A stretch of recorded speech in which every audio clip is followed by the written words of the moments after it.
بسم الله الحمد لله والصلاة والسلام على رسول الله وعلى آله وصحبه أجمعين أشهد أن لا إله إلا الله وحده لا شريك له وأشهد أن محمدا عبده ورسوله السلام عليكم ورحمة الله وبركاته الحمد لله رب العالمين هو الذي جعلنا مسلمين والصلاة والسلام على رسول الله وعلى آله وصحبه أجمعين. It's a great pleasure really to be with all of you here tonight. I didn't really know yesterday that I was even going to be here. But this is the life. You don't know from one day to the next really what's going to happen. You make plans. We all make plans, but Allah's plan is the only plan that's going to happen. Now, one of the things that I've been talking about lately is the communication of the message or the call to Islam and how important it is. Along the way, we discovered that this is not just an option. You know, like somebody could say, well, fasting Monday and Thursday, this is a sunnah. It's a good sunnah. If you do it, a lot of extra ajr for you. And could be considered as though you fasted every day of the year. If you did it every Monday, Thursday, then you could have a big reward with Allah subhanahu wa ta'ala. But if you didn't do it, you just missed a good opportunity, that's all. This is not fard. But the call to Islam, somebody was asking us, well, where's the proof that it's fard? Who said I have to call to Islam? Show me. And I like to go to this one ayah of Quran. Because even some people say, well, I don't know about Hadith. You hear people say they don't take Hadith? Anybody here think they don't take Hadith? By the way, I wouldn't raise my hand in here. You're going to get attacked, okay? Just like keep that to yourself. Because you don't know Islam without Hadith. You don't know anything about Islam without Hadith. In fact, I'll tell you what, you don't know anything about anything without Hadith. Because Hadith means narrations that come to you. And everything we know in the world came through narrations from somebody. True or false? Now, I'm talking about religion. No. I mean, just in general, everything you know, somebody told you. True or false? Whether they wrote it down or they said it, but somehow or another people communicated stuff to you, and that's what you know. So don't say I don't believe in Hadith, because everything is stories coming to us. If you mean that you don't accept Hadith from our Prophet ﷺ, then you got a special kind of problem because you've denied the Prophet ﷺ. You're denying him. You're saying what? That you don't believe in Hadith from him, but you believed in the Hadith from everybody else, not even a Muslim.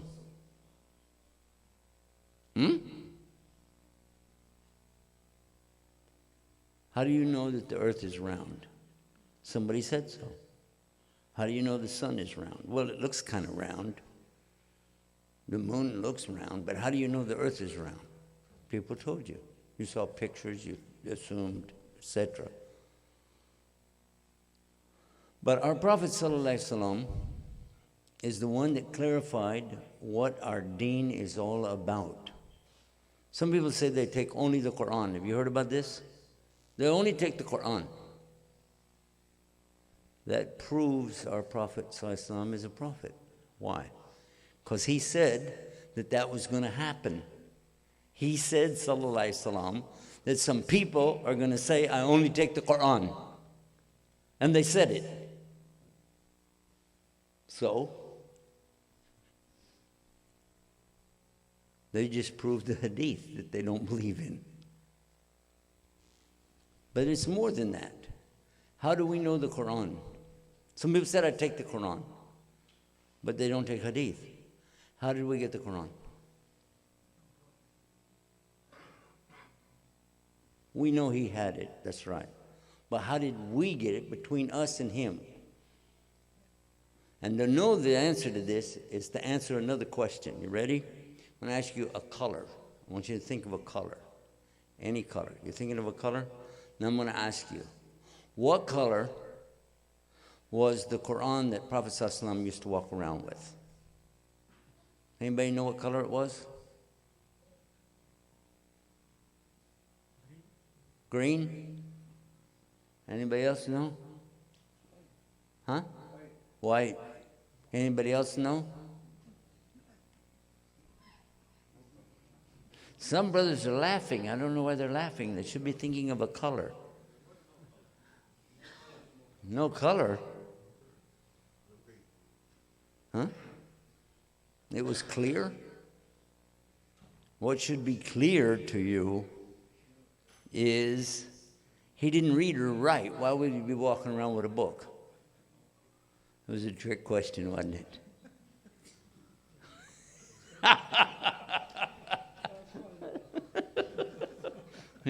Green, white, red, clear. Oh, it's clear now, yeah. Why I said it like that, because it means he had to tell somebody. And then they told somebody. And they told somebody, and they told somebody, and they told somebody, and that's how we heard it. When somebody is Hafiz of the Quran, do we have anybody here who's Hafiz? Where's Imam?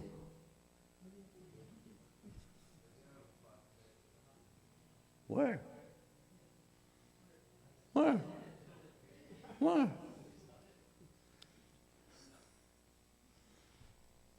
What's this?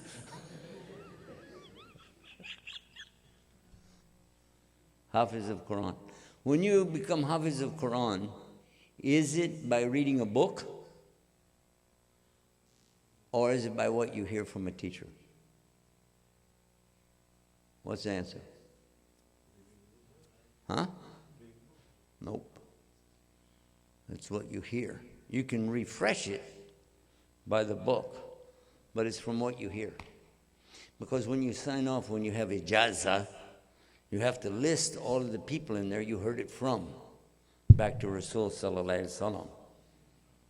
Many of them, and this is common, many of them didn't read and write. A lot of them did, because some of them wrote books.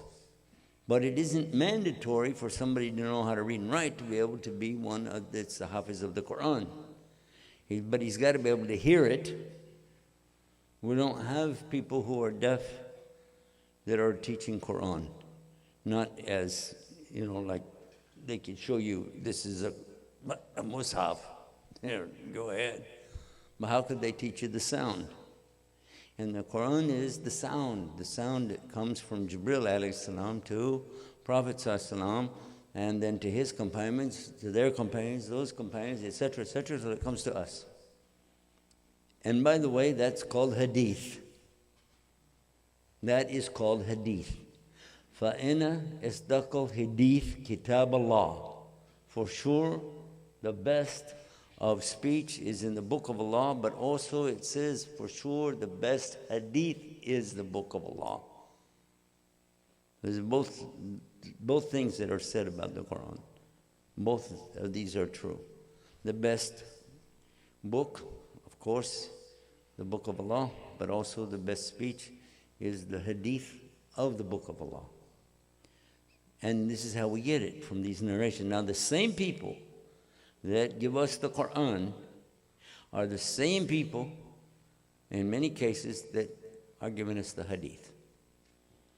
If Omar, radiallahu anhu, recites Quran to some person, and that person recites something to the next, and to the next, to the next, down to us, this is a sahih rawaya all the way back to him, inshaAllah. So we would accept that. So how come we wouldn't accept the same chain of people telling us something else about it? So this is purely from shaitan to tell people we take Quran, but we don't take hadith. It means what? You're going to call somebody the best of the best because he narrated Quran, but if he said anything else about the Prophet, he's a liar. What? It doesn't work. It doesn't work. So when people use this is not something, is not something that is small. This is really a big thing. If somebody said there's some hadith that I don't understand, well, there's books of things that I don't understand, but it doesn't mean that I reject them. It doesn't mean I call them liars. I just say I don't understand that. But I'm willing to learn. I just need evidence. And that's fine. If somebody says I don't understand hadith at all, that's okay. You don't understand it. But don't say you reject hadith because you're rejecting the Quran at the same time. Give me example. How many times a day are we supposed to pray? Salat. I'm talking about salat. How many? Are you sure? How do you say that in Arabic? Huh? Salawat al-Khams. Right? So can you show me what page it's on? You have Mus'haf here? Yeah. Can I have a Mus'haf? Jazakallah khair. Now, can you tell me what page the Salawat al-Khams is on? I'm going to look for it. What page is it? What surah? Salawat al-Khams. Huh? It's not in the Quran. Well, if I don't take hadith, I don't have to pray anymore. See how shaitan works? Just like that. Just like that. And when do we start fasting?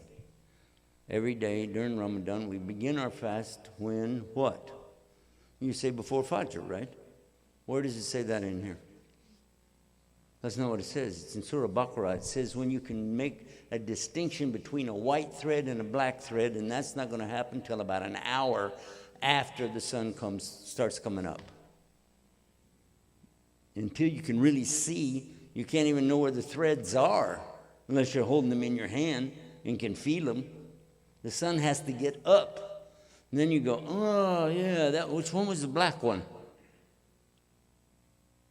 But you're supposed to stop eating and drinking before the sun comes up. Where did you get this idea from when Quran clearly tells you a black and white a thread? How? Because the Prophet ﷺ, he said, oh, no, that's right, you don't take hadith. I forgot. Sorry, I'm not going to tell you. How we know is because somebody took a white thread and a black thread, and they had it with them, so when the sun comes up in the morning, they're going to watch for that. But he went back to Rasulullah, he said, Ya Rasulullah, I had the white thread and the black thread, right? And I'm waiting for the sun to come up, man, till I could see this, and it's up past Fajr. It's after Shuruq.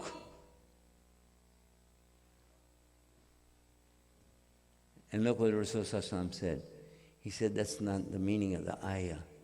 It's talking about the black thread of night against the white thread of morning. You're looking on the horizon for the first sign, the very first sign. Like when you hear the rooster, then look around for it. Oh, I see it looks like a little bit different. It's not the same as pure night. That's it. That's when you stop eating, stop drinking, and what do? You make the adhan. Get ready for Salah. Where do you find that in here? You can't. Hajj. A lot of the things about Hajj that you'll read in here, you'll make a mistake. You go to Hajj. Take this book only. Don't read anything else and go to Hajj and try to do stuff. People be laughing at you, man. They'll be laughing at you. What are you doing? Who taught you this stuff, man? You got it all wrong. Because you didn't know the hadith explaining. And that's before we talk about zakah. Where is it in here that tells us about the zakah that you have to pay on wheat or grain that is grown with irrigated water as opposed to the rainwater? Huh? It's not there. So all of the things that we're taking for granted as being part of Islam, we won't understand them if we don't have the hadith. And listen to this hadith that makes it clear to us. The Rasul ﷺ said, I've been sent with the Quran and something like it. And yet we know from the Quran there's no book like it. Is there any book like Quran? Can you make a book like it? No. But yet it's a Sahih Hadith. What did he mean? His Sunnah. Because his wife said, if you would like to see the Quran in motion, look to Muhammad sallallahu alaihi wasallam. So be careful of this. I'm particularly talking to our youngsters today because you guys are the ones who are going to be growing up and hearing a lot of strange things. As we get closer and closer to those last days, and every day brings us one day closer to the last day. Nobody knows when it is, but we know we get closer. And there's hadith telling us as we get closer, you're going to see grand fitness, big, majestic fitness, big problems, huge things. Muslims killing Muslims, Muslims fighting for things they don't even know what they're fighting about, arguing over things that don't even make any sense. This is the kind of fitna. So you have to be ready for that. And this is one of the fitnas, when people reject the Sunnah, reject Muhammad sallallahu alaihi wasallam, reject the Hadith, and claim that they follow just the Quran. Has that happened today? Let me tell you about one group. And there's so many different groups, but this particular one is happening right here in the United States. It originated here in the United States in the 1970s. It started in St. Louis, Missouri, and it moved its way out to Arizona. Actually, New Mexico and Arizona. And it was an Egyptian who came in on some brothers from India. The brothers from India used to sit in a circle and read Quran in the morning, things like that. But when he came into them, and by the way, I got this directly from the brothers who were there themselves, told me. They said he came in and he said, oh, you don't know Quran. I'm Arab. The Egyptian, he said, I'm Arab. And he told them, I should be the one to tell you Quran. So the one, he said, I got up and left. Another one, he said, no, I stayed with it for a while and listened to this guy. You know? And what he's telling them is that you don't know Quran until you understand, because with computers these days, this is back in the 70s, computers then were giant, monstrous beasts. And he had figured out, according to him, that there's a number combination in the Quran that he figured out. Prophet ﷺ didn't know it. Companions doesn't know it. But this guy, all of a sudden, he knows this number thing called the miracle of 19. And he was such a salesman. He convinced a lot of people with a lot of numbers and works that he did. And I've read it, by the way. Unbelievable work that this guy went to make you believe what he was saying. And Ahmed Didat, may Allah have mercy upon him, was one of those people who fell for it for a while. And he included this book, The Miracle of 19, in the list of books that he had for people to get about Dawah, because he thought it was true.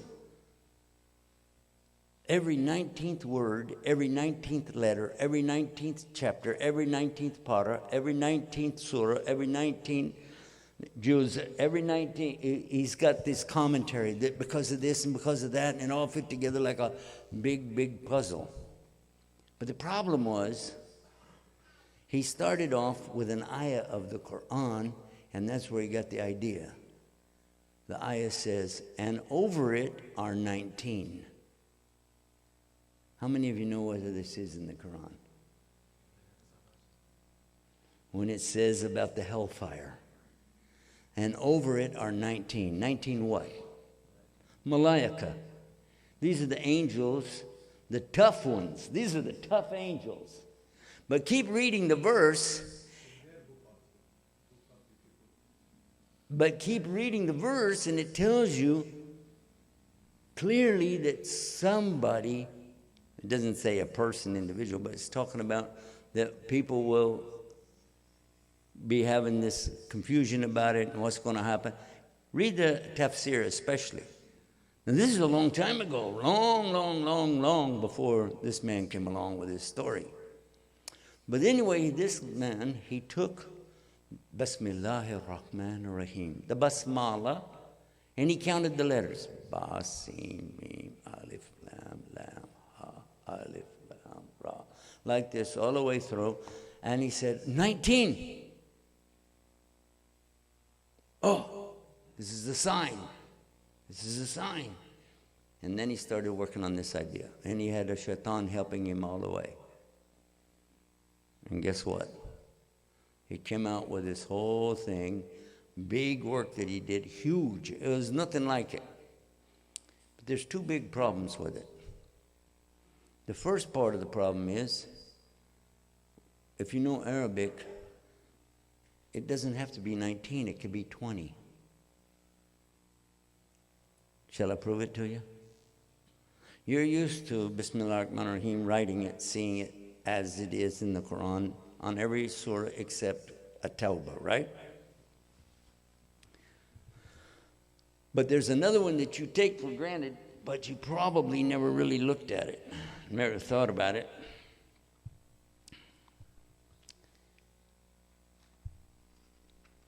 أعوذ بالله من الشيطان الرجيم بسم الله الرحمن الرحيم اقرأ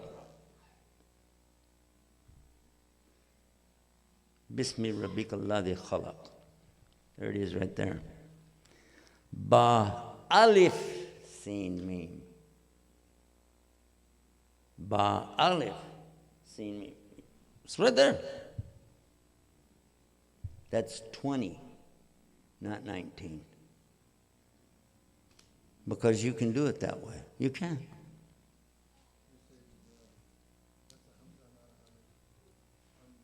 This is Aleph.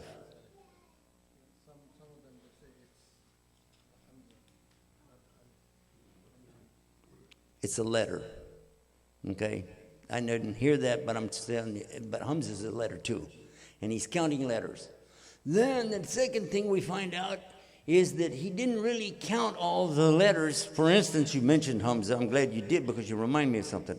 Anytime he needed to make 19, he would count the Hamza. But if it made it 20, he wouldn't count it. And a standing Aleph, he would count a standing Aleph. You know, when it's on top of like Bismillah ar-Rahman ar-Rahim, and you see that on top of the, okay, then he'll count it. But when he doesn't need it, he doesn't count it. And Ya sometimes is used like an Aleph. He will count it if he needs it. If he doesn't need it, he won't count it. And when he got all done, it still didn't work. It was way off. In order for it to work, he had to eliminate the last two ayahs of Surah Al-Tawbah. And even then it wasn't right because, as I mentioned to you. So he knocked out two ayahs of the Quran, and in his book he wrote, these must have been added, otherwise you can see from my calculations, they must be added. Otherwise, the theory of 19 wouldn't work. Rather than admit he was wrong, he can throw out ayahs of the Quran. Does that scare you or not? And then, because there's so many hadith talking about this same kinds of problems that he came up with, he rejected all the hadith. He actually said, if anybody believes any hadith, they're kafir. He said this. So if you don't accept any hadith, ladies don't have to wear a hijab. You know why? Because the description of the hijab in Surah An-Nur says, tell them to draw their khimar down over Juyabihinna. Well, Juyabihinna means the chest. So a lady wears a scarf around her chest, or just zip up a thing here, you know, get it up so high, and that's it. Then the other ayah dealing with the hijab, jilbab, in Surah Al-Hisab, is like, well, yeah, but how do you translate that? I mean, you know, when she's going abroad, maybe she's on a boat or something, I don't know, and play games. But biggest of all is, nowhere in the Quran does it say Salawatul Khams. So he also decided you don't really have to do Salat the way we do. Just make a connection. Silda in Arabic is connection. Just make a connection. Just go like, oh Allah, I'm connecting to you. Huh? So look how silly And it all starts by going off the wrong way. And the man had no teacher. So this brings us now to the biggest point of all. If somebody doesn't have a real teacher with them, shaitan will become their teacher. It isn't acceptable to take the Quran in a book form like this and go off and sit on a bus somewhere every day reading, okay, I memorized the Quran, I know everything about Islam. It doesn't work. All of the companions, may Allah's mercy be upon all of them, Allah accept from them, every one of them, they were concerned more about knowing the meaning of the ayah than they were memorizing it. Today we put a big focus on memorize it. Do you know what it means? Doesn't matter, I memorized it. It's like a good luck charm, you know? This brother, he memorized the Quran. Oh, take him in the car with us so we won't have an accident. It's a good luck charm. Huh? That's the kind of nonsense we're coming up with. I want you to memorize the Quran. I want you to know the Arabic language, no doubt about it. But the son of Omar, Abdullah ibn Omar, they were asking him about something one time, and he said, I didn't memorize that. This is Surah Baqarah. He said, I didn't finish all of Surah Baqarah. He's like, what? No, he said, because we didn't used to memorize until we understood, and we took 10 ayahs at a time. 10 ayat, memorize and understand, and then move to the next one. And if you don't know what it's about, take your time. What's your rush? Where are you going to go? What's the big rush? Just so you can go, Alhamdulillah, Allahu Akbar. What is that? That means nothing. By the way, in case you didn't know this, there's some non-believers who have memorized the Quran. Did you know this? They were telling me about a professor in a university teaching Islamic studies, not Muslim. He's a Yahudi, but he still had memorized the Quran according to him. And he could quote from it. At least he memorized some of it because he could quote from it.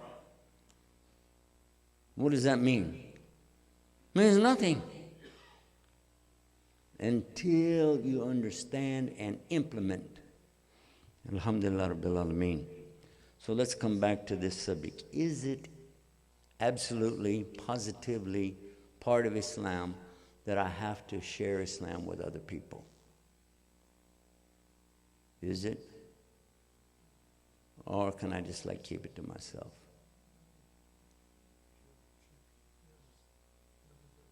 I mean, it sounds nice, but what if I don't want to?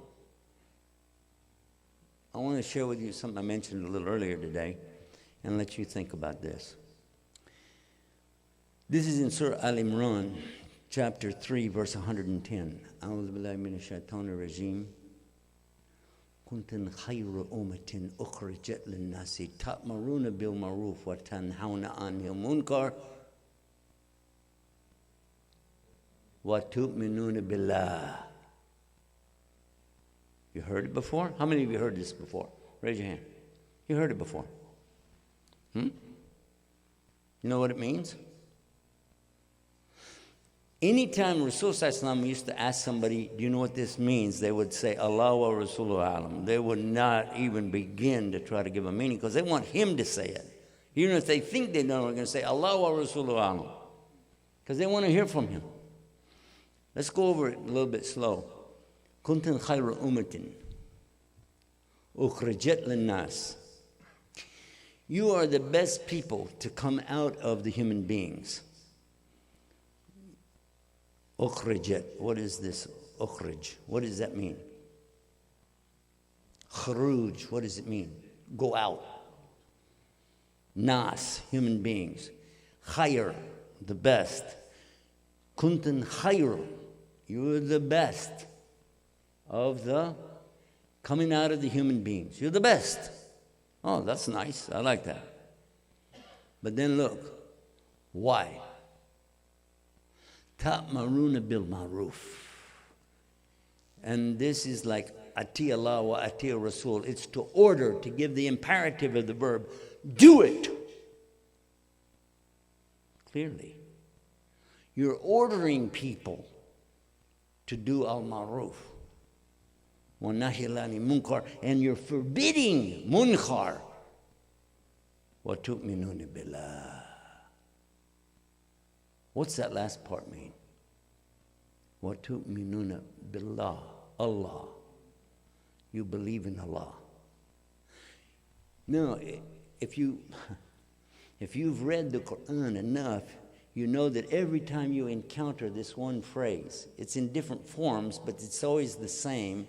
In Surah Baqarah, all the way back to Surah Al-Asr, when it's talking about Iman and Mu'amala.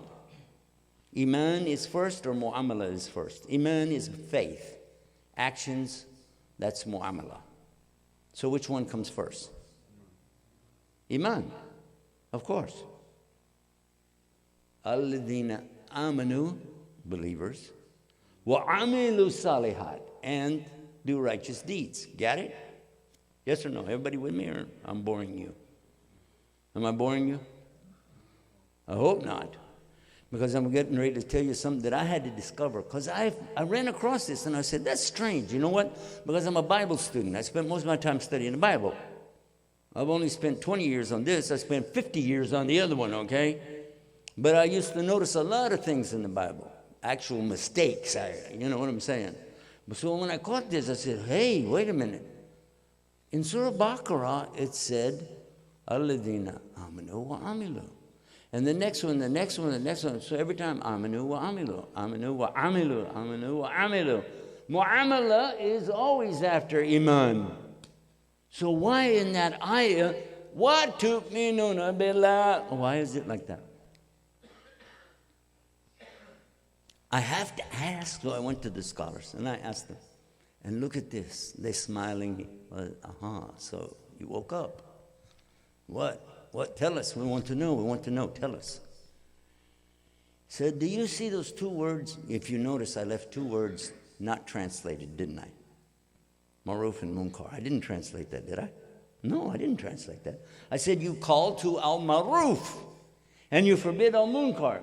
Go get any translation in here and you'll see it says, you call the good and you forbid evil. That's what it says. It's what they say. And there's nothing wrong with it, except that in this ayah, it's a bigger meaning. This is the ultimate good, the highest good there is. What's the highest good there is?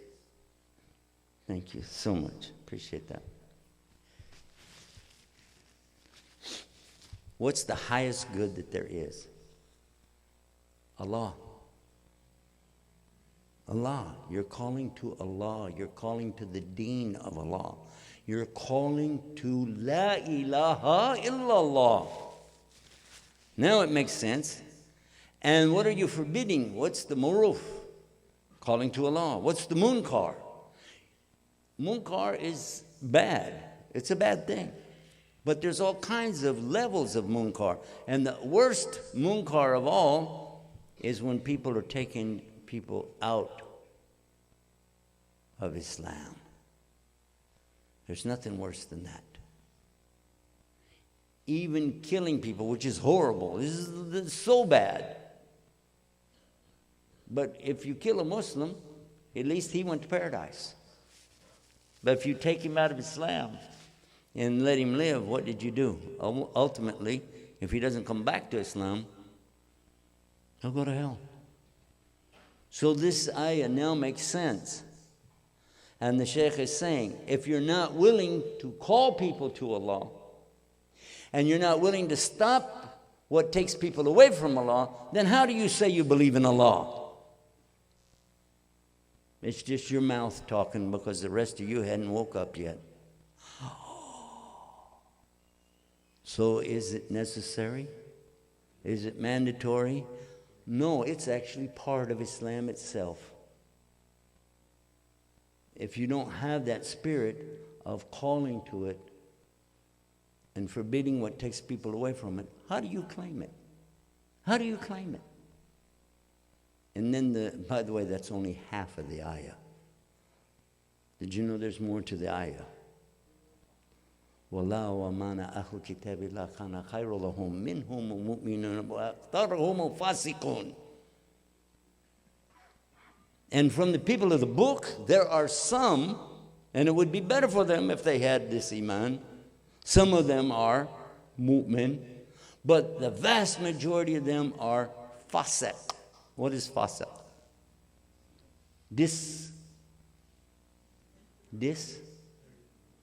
Not disbelievers, disobedient. They're disobedient. And I show this to some pastors and preachers, and I ask them, what do you think about this? I don't have to tell them it's from the Quran. I just say, what do you think about these words? That some of the people of the Bible, they have belief, but the majority of them, they're very disobedient. They break the commandments. And you know what they say? You're talking about my congregation. You're talking about my people. These are the people I have to face every Sunday. How did you know? I said, I didn't know it. It's in the Quran. This is how powerful the meanings are. And we won't know those meanings if we don't sit with real scholars. If we don't take the time to find out, we're going to be trapped by wannabes. There are a lot of wannabes out there. You know what I'm saying?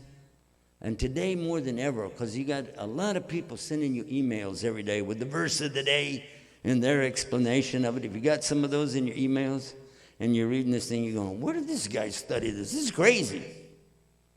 Have you seen it? The way they give you these meanings of hadith and ayahs, and you don't know, where is this coming from? You have an imam in your masjid, talk with your imam. Get him to explain things to you. Spend some time in the masjid. Be with the real people of knowledge. This is where it's at. By the way, this weekend we're going to be in Chicago. If you want to come and join us over there, it might be a good thing. I'm not saying you have to, anything like that, but if you want to come over and be with us, Masjid has their convention over there this weekend. Love to have you come over. And I'm not sticking up for any of the speakers there, including myself. I'm just saying you might get a benefit out of it. If not, you can watch it on TV because we are going to broadcast it, inshallah ta'ala. If Allah will let us, we will be broadcasting it. And this is going to be on Guide Us TV. How many of you have not heard about Guide Us TV before tonight? Raise your hand if you didn't hear about it before. How many of you have heard about Guide Us TV? 50-50. Wait a minute, but not everybody raised their hand on something here. There's something going on. You have to raise your hand on something, okay? How many of you don't care what I'm talking about? All right, there you go. It's all right. It's your right. He stuck around for the free food. I don't blame him. Anyhow, I'm giving you a hard time. What color was the book? Never mind. But seriously, if you want to check it out, www.guideus.tv. Guide Us. Idina. Guideus.tv. And we're broadcasting 24 hours a day, 7 days a week. And it's all English, and it's all Dawah, the whole thing. We have stories of the prophets. This is a great one for the young people. And actually, I know some of the adults, non-Muslims, were watching it, and they became Muslims. So it's very dangerous for Christianity. Very dangerous. If they watch it, they might become Muslims. There's another one called Family Focus. This one deals with the issues all of us face every day. I mean, real issues. And what does Islam say about it? You know? There's so many things that happen between husband and wife, between children and parents, grandparents, things about work, things that happen every day at school. All of these things we're talking about in this series. There's a new series coming out. We don't have it out yet. We haven't even started shooting it yet. This one's called Aspirations. This is going to be an hour-long show, inshallah, with youth that are in it and helping us direct it and doing things. It's going to be wild because it's going to have a great audience. We're going to have live call-in, and you're going to have a lot of fun with it. On some nights, we have sheikhs who come on and talk, and then they open the telephone line. I have 800 numbers. You can call in and actually talk to sheikh and ask him questions and get answers in English. Now, most of the sheikhs that we use are from Egypt, but it's not because of anything more than they're the ones who volunteered to do it. It has nothing to do with any prejudice that I have for anything. I don't. But I do have also from our communities here in Jamaica area. We have Imam Shamsi Ali. How many of you know about him? Shamsi Ali. Now you raise your hands, mashallah. Okay. Well, he's a sweetheart, and he's been doing live programs with us for 2 years. And you can call him up and ask him questions, and he gives good answers. He even made a program called Welcome Back. What do you think it's about? Hajj? Hey, that's cool. I like that. Welcome back from Hajj. Yep, you got it. Because they came back to Islam. We were all born on Islam, came back. Exactly. That's why we called it that. He had some people that had been making shahada over at the 96th Street Masjid. And he would interview them, and they would talk about how they got back to this beautiful deen. And I told him, call it Welcome Back. I like this, Welcome Back. Then he wanted to do an hour-long program. He wanted to do a program. I said, make it hour long. He said, why an hour? I said, because we're going to call it the Sunshine Hour. Why I called it Sunshine Hour? Why? What did he say? That's true, but I called it Sunshine Hour because the Imam's name is what? Shamsi Ali. Shams means sunshine, the sun. Anyway, we've got that, Mutar Sabri, and we have Kareem Abu Zaid, who is the Imam out in Denver, who comes on with us. Abu Anis down in Florida will be coming on right after the first of the year. And so many are helping us do this project. You'll enjoy it. So, and the beautiful thing, you can give this out to non-Muslims and let them watch it. Because if you tell them, I want to give you a Quran so you can learn to be a Muslim. This man's got a bomb. I'm scared. I don't have one. Do you have one with you? Yeah, I want to show you this thing. Can I give that back to you? Thank you so much.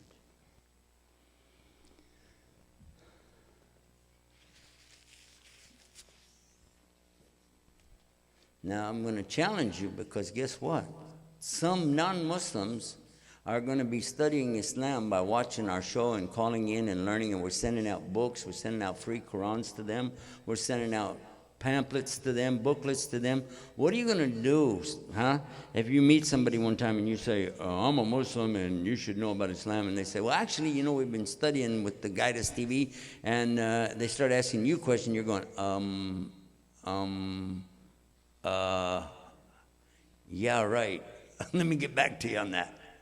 This is what I'm talking about. Can you see it? Everybody can see it?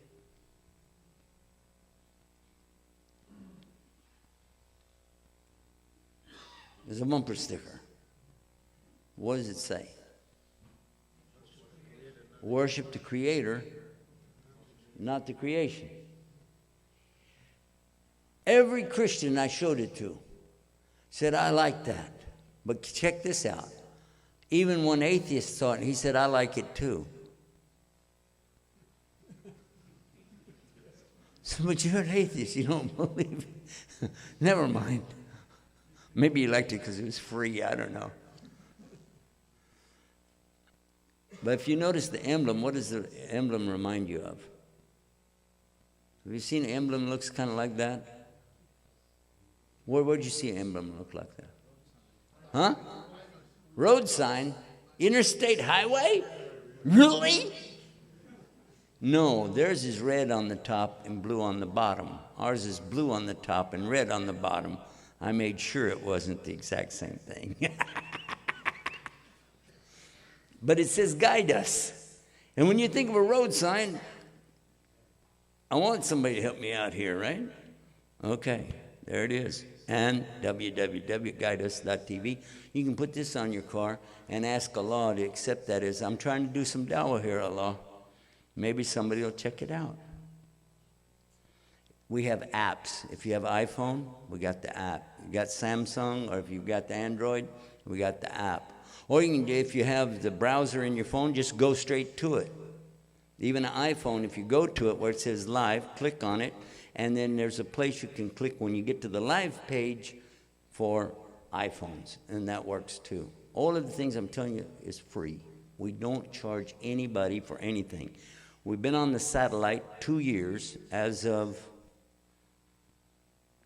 today, the 16th, 2 years. We've had it on. We started the broadcast on the 18th, 2 days from now. And then on this weekend, we're celebrating the third time we celebrated, even though we started with a celebration, 48-hour live broadcast. So this is what you can use. You can put it on your car. If you don't have a car, put it on your bicycle. If you don't have a bicycle, put it on your refrigerator.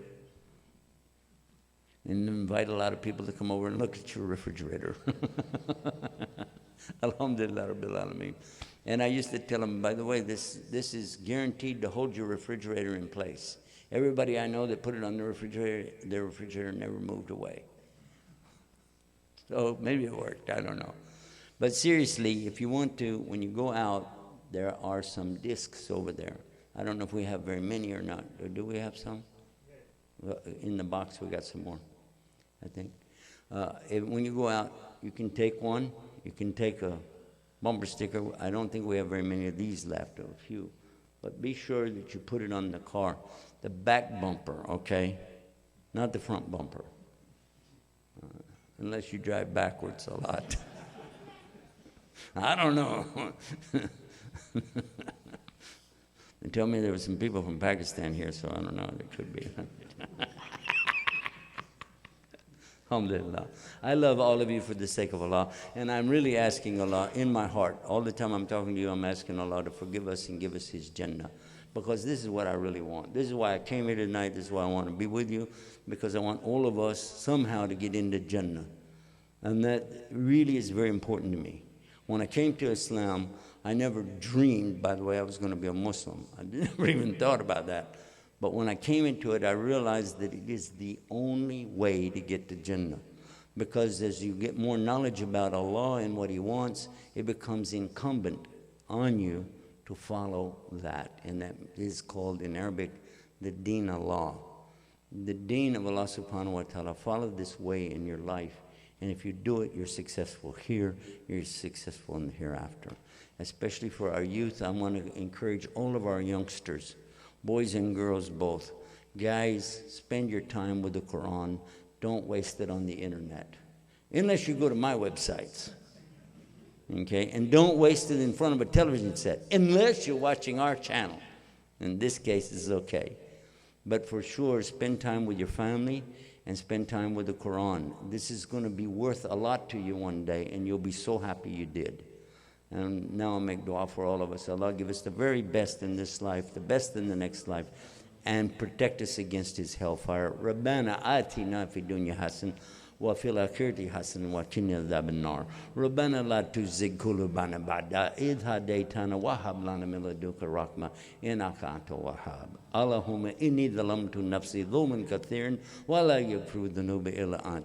فاغفر لي مغفرة من عندك وارحمني إنك أنت الغفور الرحيم. اللهم صل على محمد وعلى آل محمد كما صليت على إبراهيم وعلى آل إبراهيم إنك حميد مجيد. إن الحمد لله رب العالمين هو الذي جعلنا مسلمين. والسلام عليكم ورحمة الله وبركاته.